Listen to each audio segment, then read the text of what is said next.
Hey everybody, welcome to my YouTube channel Study Shift with Hawk Sister. Today in this video, we are going to complete the Professor Condoles by K.K. Daruwalla. Before starting the poem, let us look on the K.K. Daruwalla biography as well as on his work. K.K. Daruwalla was born in Lahore in 1937. उनका जो education है वो government college Ludhiana से पूरा हुआ था. वो एक प्रोफेशन के हिसाब से एक पुलिस ऑफिसर रह चुके हैं, but his presence can be felt as a poet in early 60s. मगर उनका प्रेजेंस जो है वो एक पोएट के फॉर्म में भी हम लोग फेल्ट कर सकते हैं 1960s के टाइम. दारूवल्ला का एक यूनिक प्लेस है इंडियन इंग्लिश पोइट्री में. उन्होंने वेरियस लिटरेरी डिवाइस को भी यूज़ किया है अपनी पोएम सेक्शन में. उनका जो पोएम है वो एक कॉम्बो होता है नेचुरलनेस एंड थॉटफुलनेस का. उन्होंने he uses eloquent style when the occasion demand. अलग अलग स्टाइल को यूज़ करके उन्होंने अपना पोएम या पोइट्री को फेमस किया है. वो मॉडर्न वर्ड्स को यूज़ करते हैं ताकि वो मॉडर्न सोशल इकोनॉमिक रियलिटी को डिस्क्राइब कर सके as well as a fast changing social scenario को. दारूवाला's पोइट्री वो conspicuous for the wide variety of the themes. मतलब हम दारूवाला की पोइट्री में वाइड वैराइटीज़ ऑफ थीम्स जो है वो ईज़िली विजिबल है. वो उन पोइट्स में से एक है जिन्होंने अपने एक्सपीरियंस के हिसाब से पोएम लिखना स्टार्ट किया. उनका जो एक्सपीरियंस है पुलिस ऑफिसर का वो उन्हें इन्फ्लुएंस किया ताकि वो पोइट्री लिख सके. उनकी कुछ फेमस पोएम में से राइट सिटी है, walking to the central, hunger 74 and the monologue in the Chambal valley. वो अपनी पोएम में generally contemporary socio economic scenario दिखाते हैं with the ironical tone. Love and sex जो है वो एक प्रोमिनेंट प्लेस है इनकी पोइट्री में. द प्रोफेसर कंडोल्स जो है वो एक बेस्ट पोएम है K Daruwalla. Let's begin the poem. The professor condoles. As we know, what's the meaning of condoles? Condoles means to give sympathy to someone. किसी के दुख दर्द में उसका साथी बन जाना, वो एक condoles होता है. तो के दारूवाला का जो पोएम है द प्रोफेसर कंडोल्स एक ड्रामेटिक मोनोलॉग है. Dramatic monologue means form of speech. ये एक फॉर्म ऑफ स्पीच है या लिटरेरी जीनर है. तो ये पोएम एक अटेम्प्ट है कि किस तरह से हमें डेथ या कोई डीप सॉरो को हैंडल करना है. इसमें डेथ हो जाती है एक लड़के की एक्सीडेंट में, और ये जो स्पीकर है ये प्रोफेसर है, और स्पीकर इसमें कौन है के दारूवाला हिमसेल्फ. तो प्रोफेसर यहाँ पर जो है वो ट्राई कर रहे हैं अपने स्टूडेंट को कि वो इमीडिएट सॉरो से डाइवर्ट हो सके उसका माइंड. इसी की वजह से वो उसे ट्रेजेडी का मतलब समझाते कि ट्रेजेडी का नेचर होता है क्या है. अकॉर्डिंग टू के दारूवल्ला जो हमारा माइंड है वो उसे एक adequate time space and distance चाहिए कोई भी सिचुएशन को इंटरप्रेट करने के लिए, including the death of someone.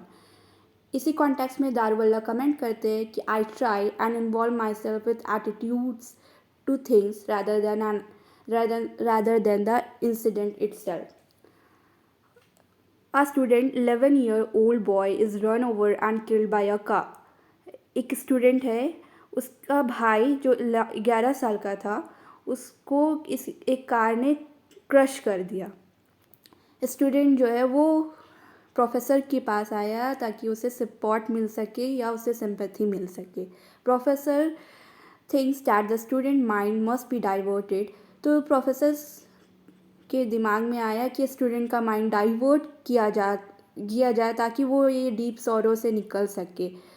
सो उन्होंने वर्ड को पिक किया ट्रेजेडी, और उसे बताया कि क्या है ट्रेजेडी का क्या नेचर होता है, उसका क्या कैरेक्टरिस्टिक है, और हम क्या एक्सीडेंट को ट्रेजेडी कह सकते हैं या नहीं.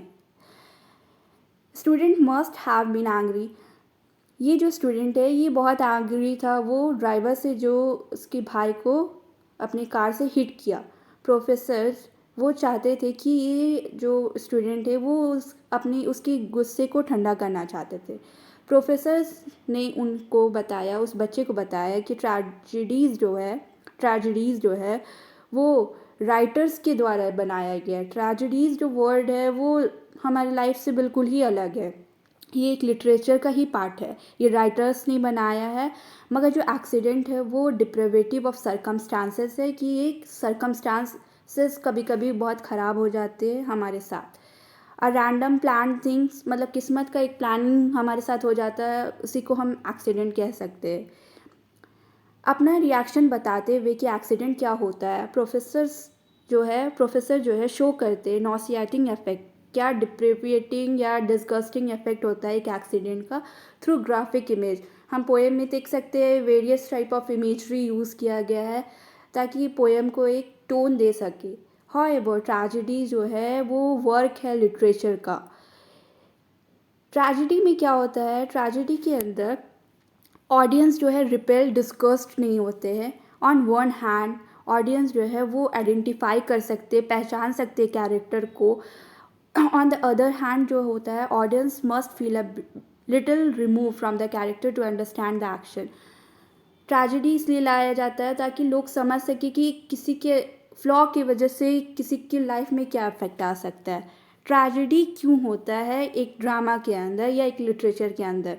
ट्रेजेडी इसी की वजह से होता है because of the hubris means pride, हमाशिया, ट्रैजिक फ्लॉ। हमारे अंदर प्राइड आ जाता है, हमारे अंदर कुछ ऐसा बैड कैरेक्टरिस्टिक होता है जिसकी वजह से लिटरेचर में या ड्रामा में ट्रेजेडी होता है ऑफ ट्रैजिक हीरो। बट ये था ट्रेजेडी क्या होता है, और जनरली यहाँ पर जो डिस्क्रिप्शन दिया गया है वो ड्रामा से रिलेटेड है। मगर एक्सीडेंट किस तरह से ट्रेजेडी से अलग है वो यहाँ पर बताया गया है कि in an accident there is no planning, no sin, no flaw, no guilt. इसमें ना ही हमारे ऐसा नहीं होता है कि जिसके अंदर फ्लॉ हो या जो जिन्होंने गलतियाँ की हो उसी के साथ एक्सीडेंट हो। एक्सीडेंट रैंडम है, किसी के साथ भी हो सकता है, चाहे वो अच्छे इंसान हो या ख़राब। तो यहाँ पर बताया गया है कि एक्सीडेंट जो है उसका कोई प्लानिंग नहीं होता है, नो सीन होता है, no flaws, no guilt. So all anger and desire for the retaliation revenge is just pointless. इसीलिए दारूवल्ला अपने स्टूडेंट को बताते हैं कि जितना भी तुम्हारे अंदर गुस्सा है उस ड्राइवर से रिवेंज लेने का, वो पॉइंटलेस है। प्रोफेसर डिस्क्राइब करते हैं ट्रेजेडी जो लिटरेचर में किस तरह से होता है। ट्रेजेडी क्या है। मॉडर्न ट्रेजेडी जो लिटरेचर में आज के टाइम में लिखी जाती है वो उतनी ग्रैंड नहीं होते जो कि पहले लिखी जाती थी क्लासिकल या Shakespearean tragedy. In past tragedy जो है वो एक स्ट्रॉन्ग एक्सप्रेशन होता था इम्पैक्ट ऑफ विल कि अगर हम गलत करेंगे या हमारे अंदर कोई फ्लॉ है उसका क्या इम्पैक्ट हो सकता है हमारी लाइफ में। एटमॉस्फेयर जो है जनरली ट्रेजेडी मूवी या इस तरह का मूवीज़ या स्टोरीज़ पढ़ेंगे तो उस टाइम की एटमॉस्फेयर को सीरियस और ग्लूमी रखा जाता है, उदास रखा जाता है, जिस तरह से नाइट रहता है। नाइट स्काई जिस तरह से कैनोपी की तरह रहता है उस एटमॉस्फेयर में ट्रेजेडी जो लिखा जाता है। सिमिलरली द कैरेक्टर जो होते हैं ट्रेजेडी में वो एक स्टार की तरह होते हैं, एक तारे की तरह होते हैं जो कि दिखाते हैं कि उसके अंदर ये खराबी की वजह से उसका किस तरह से बैड फेट उसका पीछा करता गया। Evil used to burn brightly like a magnesium flame and this flame of evil was reflected in all the character। तो इसमें एविल को दिखाया जाता है कि कैरेक्टर के अंदर ये एविल था और ये एविल इस तरह से जलता है जैसे कि मैग्नीशियम फ्लेम, ताकि दूसरे भी इससे सीख ले सके। और इस फ्लेम ऑफ एविल का क्या असर होता है दूसरे भी कैरेक्टर में। सारे कैरेक्टर जो मेन कैरेक्टर होते हैं उसके अंदर जो एविल होता है उस एविल का इम्पैक्ट जो होता है वो सारे कैरेक्टर पर पड़ता है। Destiny as well as the sin of the past brought up about the downfall of the hero, but after that goodness prevailed over the evil। Destiny as well as sin, वो जो hero होता है tragic flaw या tragedy का जो tragic hero होते हैं वो उनका जो डेस्टिनी हो, किस्मत हो या उनका जो पास्ट का सीन हो, उनका ऐसे इस तरह से डाउनफॉल होता है कि लास्ट में लोग उससे सीखते हैं और as well as the hero और जितने भी कैरेक्टर है उससे कुछ ना कुछ सीखते हैं और लास्ट में एक हैप्पी एंडिंग दिखाया जाता है या गुडनेस दिखाया जाता है कि किस तरह से उसके अंदर कुछ गुडनेस होता है तो वो एविल के ऊपर हो जाता है या एविल से वो जीत जाता है गुडनेस। उसी तरह जिस तरह से सनराइज़ जो है डार्क नाइट के बाद आता है। और प्रोफेसर ने यहाँ पे इमेजरी या इमेज शो करने की कोशिश की है कि किस तरह से जब सनराइज़ होता है ऑरेंज स्काई में भी सारा जगह ऑरेंज होता है, मगर जो रिफ्लेक्शन हमारे पेड़ के ऊपर में पड़ता है वो किस तरह से चमकीला लगता है या ग्रे स्ट्रोक्स की तरह लगता है। Accident does not spring from the sin और एविल। यहाँ पर फिर राइटर ने या पोइट ने फिर एक तरीके से बताया गया है, डिस्टिंग्विश किया है कि ट्रेजेडी और एक्सीडेंट किस तरह से अलग है। एक्सीडेंट जो है ट्रेजेडी, जिस तरह से मैंने बताया, ट्रेजेडी जो है वो एविल और सीन की वजह से आता है, मगर एक्सीडेंट जो है सिन और एविल की वजह से नहीं आता है। So there is a no question of getting something good after the suffering. तो अगर किसी का एक्सीडेंट हो गया, वो सफ़र कर रहा है, तो ये कोई एक्सपेक्टेशन नहीं है कि मेरे एक्सीडेंट होने के बाद मुझे कुछ गुडनेस मिलेगा। No, suffering can not bring the dead boy back. Suffer जो आदमी सफ़र करता है वो उससे कोई जो मरा हुआ व्यक्ति वो वापस नहीं आ सकता। Suffering would be totally pointless, like a digging a canal between a desert and a dry river on trying to milk the odor of an old cow। तो उसी तरह सफ़र करना, कोई भी चीज़ हमारे साथ ख़राब हो गया, बैड इंसिडेंट हर की लाइफ में होता है, उसी तरह सफ़र करना वो एक पॉइंटलेस थिंग है। जो भी चीज़ हो गया उसे हमें एक्सेप्ट कर लेना चाहिए, उसी तरह सफरिंग जो है वो पॉइंटलेस है। जिस तरह से अगर हम एक डेजर्ट में कैनाल को डिग करें, उसी तरह से जिसमें कभी कोई चांसेस ही नहीं है कि वहाँ पर पानी आ सकेंगे या इरिगेशन हो सकेगा, उसी तरह सफरिंग भी एक तरीके से पॉइंटलेस है। Moreover no one else can share the students sorrow. ये भी सच है कि वो बच्चे के साथ जो बीत रहा है, जिसका भाई कुछ दिन पहले ही कार एक्सीडेंट में मारा गया, तो उसका जो सॉरो है वो कोई उसके साथ शेयर नहीं कर सकता, कोई उसका सॉरो समझ नहीं सकता। एक्सीडेंट जो है वो रैंडम है, like a deprived enzymes in the belly of the chance.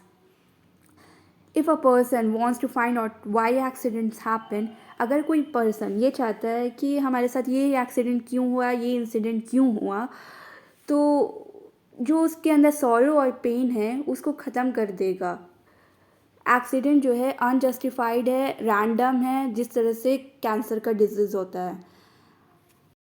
The modern world is absurd and meaningless. आजकल का वर्ल्ड जो है वो एक भद्दापन और मीनिंगलेस होते जा रहा है। बहुत सारी ऐसी चीज़ है जो कि विदाउट जस्टिफिकेशन होते हैं। इन सच वर्ल्ड एक्सीडेंट जो है वो नॉर्मल है और उसके पीछे कोई रीज़न नहीं है कि एक एक्सीडेंट क्यों हुआ, क्या मेरा सीन था, क्या मेरा गिल्ट था कि मेरे साथ ऐसा हो गया। The student has finally become काम। ये सारी चीज़ सुनने के बाद जो है वो स्टूडेंट काम हो जाता है। इतनी डिस्क्रिप्शन के बाद ट्रेजेडी और एक्सीडेंट में क्या डिफरेंसेस है वो स्टूडेंट काम हो जाता है। अब प्रोफेसर एग्री करते कि एक्सीडेंट जो है वो ट्रेजेडी है, मगर वो ये भी रिपीट करते हैं कि उस सॉरो को डील करने का भी एक अपना तरीका है। यही तरीका है कि हम उस एक्सीडेंट को एक्सेप्ट कर ले, ठीक, और उस सफ़रिंग से निकल कर अपनी लाइफ को एक नया चांस दे, एक नई तरीके से शुरुआत करे। और सिर्फ किसी एक्सीडेंट हो जाने के बाद एक नेगेटिविटी माइंड में लेते आना और उसी नेगेटिविटी के साथ ज़िंदगी गुजारना वो कोई तरीका नहीं है। द प्रोफेसर कंडोज ये एक इंटरेस्टिंग अल्टरनेटिव हमें प्रोवाइड करता है कि किसी के डेथ के बाद हमें किस तरह से रिएक्ट करना चाहिए। जब किसी की डेथ हो जाती है, स्पेशली अवर नियर्स और डियर वंस, तो हम बहुत ज़्यादा डीप सॉरो में चले जाते हैं। सिंपैथी जो है वो हमेशा हेल्प नहीं कर पाता पर्सन को उससे निकलने में। तो पर्सन जो है उसको अलग अलग तरीके दिए जाए ताकि किस तरह से वो सॉरो को फेस कर सके। प्रोफेसर और इस पोयम में प्रोफेसर ने उस तरीके को बताया है। इस पोइट्री में जो इमेज जो यूज़ किया गया वो बहुत ज़्यादा विविड है और हार्ड हिटिंग है। द टोन जो है वो कन्वर्सेशनल है। इसमें बताया गया है कि किस तरह से दो व्यक्ति जो आपस में बात कर रहे हैं, KKN दारूवल्ला and his student, Dickson जो है, जो लैंग्वेज है, वो स्कॉलरली टच है और बहुत सारे सेवरल रेफरेंस दिया गया है लिटरेरी टर्म्स एंड कंसेप्ट का। पोएट एक मतलब यहाँ पर जो पोएट है उन्होंने एक कॉमन सिचुएशन को लिया और बहुत इफ़ेक्टिव वे में उसको डील किया कि किस तरह से अगर हमारे लाइफ में सॉरोफुल इंसिडेंट हो जाए या एक्सीडेंट हो जाए तो हम उसे किस तरह से डील करें। होप करती हूँ कि आप सबको ये वीडियो समझ आया हो, इसीलिए मेरे इस चैनल को सब्सक्राइब करिए और एक लाइक तो ज़रूर दीजिएगा। Thank you.